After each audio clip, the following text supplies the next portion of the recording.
Assalamu алейкум, урматтуу достор, урматтуу мекендештер, амансыздарбы?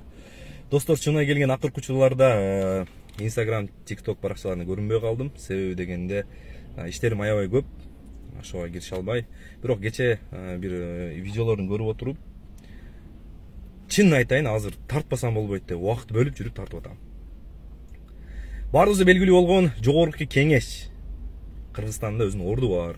Жогорку кеңештин өзүнүн репутациясы, өзүнүн жол жобосу, өзүнүн журум-туруму, өзүнүн мындай статусу бар да эми. Ушул жерге баардыгыбыз белгилүү болгон адамдарды шайладык. Туурусун да шайладык, уурусун да шайладык, акчасы барын да шайладык. Адалын деле, арам деле баарын шайладык да. Бирок баарына тийиштүү эмес бул сүйлөп аткан сөзү. Малиев Арстанбек деген агабыз кече сүйлөгөн сөзү мага эмес, көптөгөн кыргыз элине, Кыргызстанда жакпады. Малиев Арстанбек, жогорку кеңеш депутатта отуруш сизге эмес.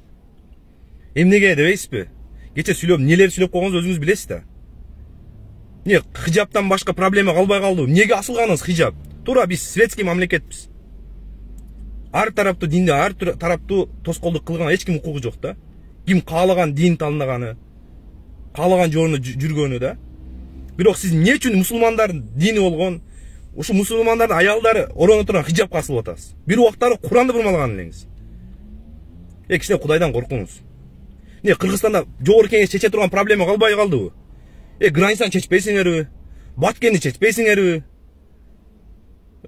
Эмне мынчалык өзүңөрчө акылдуу чече турган не башка проблема? Жол, суу проблема канчалаган элдер кыйналып жүрөт, Каякта сөз экен деп турам, жогорку кеңеш сөз экен деп ошакта отуруп алып хижапты сүйлөгөнүңүз, хижапка каршы чыкканыңыз бул Кыргызстанда бардык мусулмандарга каршы чыкканыңыз белгиси деп ойлойм. Ошондуктан, урматтуу биздин жогорку кеңеш депутаты, көзүңүздү ачып алыңыз, сизден сураныч. Ачпасаңыз эл аштырып коет. Сиз шайлаган эл Кудайдын каалоосу менен, элдин себеби менен баргансыз. Бирок Кудай каалабаса, эртең эл ошол жерден сизди алып коет керек болсочу. Мен туура түшүндүңүз деп ойлойм. Ушул сөзүм сизге жетет, Кудай кааласа. Хижапка каршы чыкпаңыз, акыркы сөзүм сизге.